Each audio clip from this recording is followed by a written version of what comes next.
Mag-marinate tayo ng chicken. Ito yung lunch namin. Kain na kami. Mayaman kami. Pambansang pagkain ng mga OFW.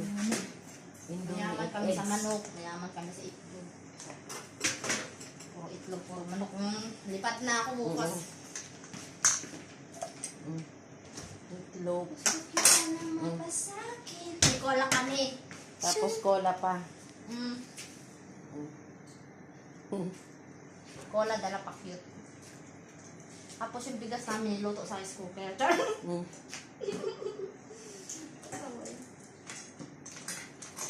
Tama na pang ganito. Tapan na lang natin. Ayun naman talaga yung burger.